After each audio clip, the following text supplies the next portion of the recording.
คะว่าความโสดเนี่ยมันทำให้เราเหงาเหมือนกับทรายตอนเนี้ยใช่แล้วล่ะค่ะทรายเนี่ยโสดมานานจนรู้สึกแย่และวันหนึ่งก็มีผู้ชายคนหนึ่งมาทำให้ความรู้สึกนี้เปลี่ยนไปค่ะพี่ใช่ไหมน้องย้ายตัวไรอะไม่ใช่ตัวไรคนหื่นดูหนวดก็รู้ว่าพี่หื่นไอ้หื่นไปทำอะไรอ่ะอยู่นะไอ้หื่นหนวดจิ้มแกผู้หญิงนี่ว่าอยากเจ็บตัวใช่ไหมไอ้มนุษย์เผือกไม่เข้าเรื่องจริงๆนะมึงมนุษย์เผือกยังฆ่ามาเพื่อคุ้มครองผู้หญิงเจ็บโต้แน่วันนี้นี่นะต้องสั่งสอนนี่นะนี่นะนี่นะนี่นะนี่นะมึงหยิกริมฝีปากบนกูซะฉีกเลยเขาจะไปฟ้องแม่จ๋ามันหยิกริมฝีปากหนูโอ้พี่ขอบคุณมากเลยนะคะพี่เก่งมากเลยคนเดียวก็เอาอยู่ด้วยไม่เป็นไรใช่ไหมคะไม่เป็นไรครับพี่หยิกลิ้นที่ปากมันแต่มันหยิกแก้มพี่ไม่พอนะมันยังนวดเบ้าตาพี่ด้วยแต่พี่ไม่เป็นไรเลยครับแน่ใจนะคะว่าไม่เป็นไรอ่ะแค่นี้ไม่เป็นไรสบายมากหล่อไหมน้องหล่อแบบนุ่มไหวแน่นะคะโถบอกว่าไหวก็ไหวสิดูสภาพก็รู้พี่ยังแข็งแรงอยู่เลยเห็นไหมดูท่าเดินก็รู้พี่แข็งแรงมากเลยมันไม่หยิกแก้มเฉยๆนะมันดีดเป้าพี่ด้วยพาพี่ไปหาหมอหน่อยซ่อมเป้าสตูดิโอฟันภูมิใจเสนอคลื่นรักทะเลเลิฟให้เสียงภาษาไทยโดยพันธมิตรแล้วจากวันนั้นจนถึงวันนี้ก็หลายร้อยนาทีที่ผ่านไปคุณเป็นไรหรือเปล่าคะไม่เป็นไรครับแค่โดนชกเบ้าตาเส้นตาน่วมนิดหน่อยนะครับยอมรับค่ะว่ารู้สึกดีเบอร์ก็ได้มาแล้วแต่เราเป็นผู้หญิงจะให้ลุยก่อนก็น่าอายเสียศักดิ์ศรีกุลสตรีไทยหมดทำได้แค่ยืนมองโทรศัพท์เตรียมพร้อมรับสายจากเขาค่ะอยู่มาวันหนึ่งกลายเป็นเขาเองที่โทรมาค่ะสังเกตความเข้มภายใต้แว่นเบ้าตาน่วมคุณทรายครับสวัสดีครับ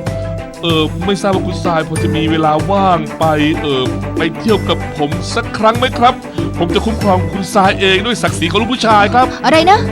ชวนไปเที่ยวเหรอครับช่วยแค่ครั้งนั้นชวนไปเที่ยวเลยเหรอคะเนี่ยเห็นทรายเป็นคนยังไงอ่ะฮะน่ารักครับไปเรือยอชต์นะครับฮะ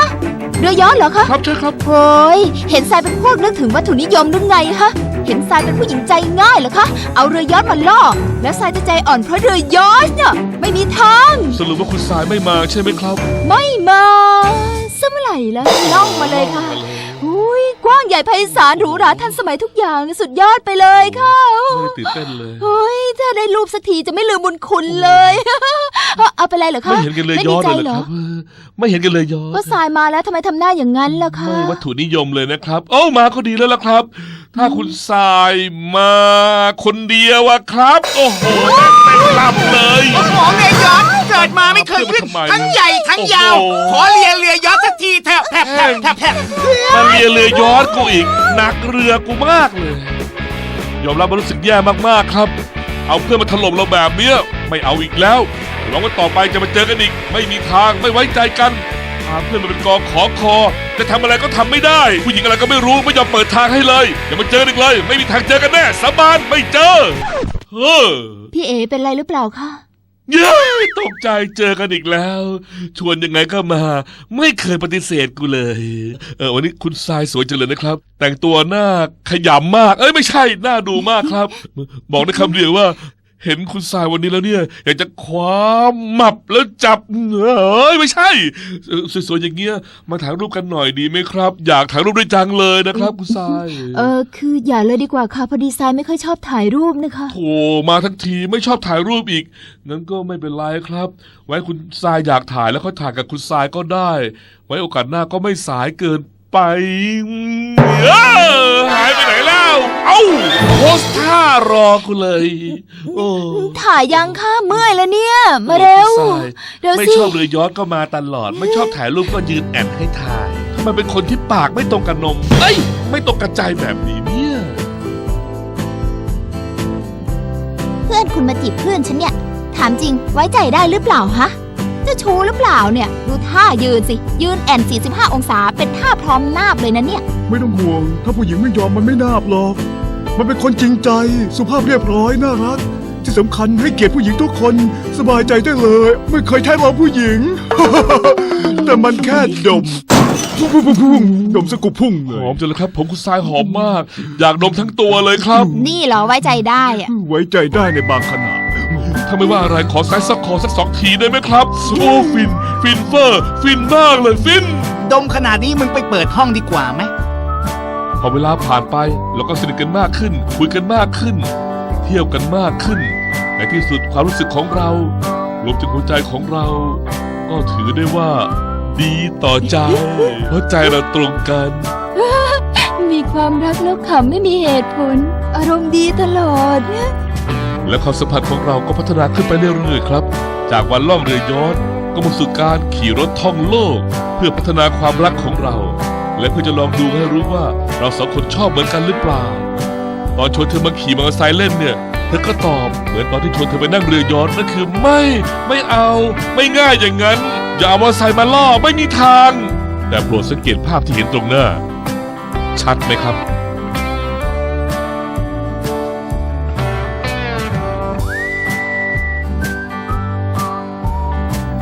เป็นไงบ้างทรายชอบอย่างนี้มากถ้าชอบครั้งหน้าจะพามาใหม่อีกนะ ชอบใช่ไหมล่ะเย้นาคี ทรายว่าก็โอเคนะ แต่คราวหน้าทรายว่าใส่หมวกกันน็อกดีกว่ามั้ง ใส่หมวกกันหัวยุ่งดีกว่ามั้ง โอ้สยองมากทั้งปากหูตาจมูกหายไปหมดเลยแล้วขากลับอย่าขึ้นรถกูนะกูควรจะแดกหัวกูโอ้โห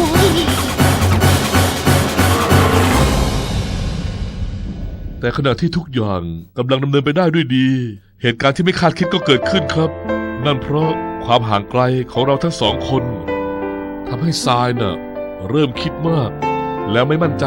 ในตัวผมครับ แต่ผมจะไม่ยอมเสียทรายไปเด็ดขาด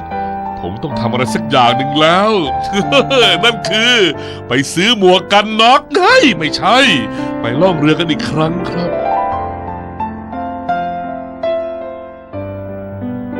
ยืนโพสท่ารอให้เราเข้าข้างหลัง โอ้มาแล้วกัน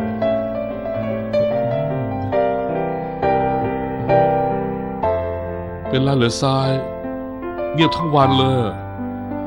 ไม่ชอบเหรอที่ขึ้นมาบนเรือนี้อีกครั้งหนึ่งเนอะลืมแล้วเหรอว่าเดทแรกของเราเกิดขึ้นที่ไหนอ่ะ ที่ไหนแล้วยังไงอะมันจะมีความหมายอะไร ถ้าเรายังเป็นอย่างนี้กันอยู่อะมันไม่ดีเลย งั้นเหรองั้นเอาอย่างนี้แล้วกันนะลองมองไปข้างบนสิมองบนแต่อย่าเบ้ปากนะ มองบนเฉยๆเห็นมั้ยนั่นดูสิคนบนฟ้ายังรู้เลยว่าเรารักกันนี่ลงทุน CG หลายตังค์เว้ยคันนี้เพราะงั้นเราแต่งงานกันนะโอเคมั้ยยิ้มอย่างนี้คำตอบก็รู้กันอยู่แล้วใช่ไหมครับสุดท้ายปัญหาทุกอย่างก็ผ่านไปได้แค่ผมแสดงความมั่นใจให้ทรายเห็นเพราะสุดท้ายแล้วคนที่สำคัญที่สุดในชีวิตผมเป็นใครไปไม่ได้นอกจากเธอผู้หญิงคนเดียวที่ผมรักคนนี้ขอบคุณทุกกำลังใจที่มอบให้เราในวันนี้นะครับขอทุกท่านที่มาในงานวันนี้มีความสุขกับเราไปด้วยกันนะครับสำหรับวันนี้ขอบคุณจากใจจริงครับขอบคุณครับ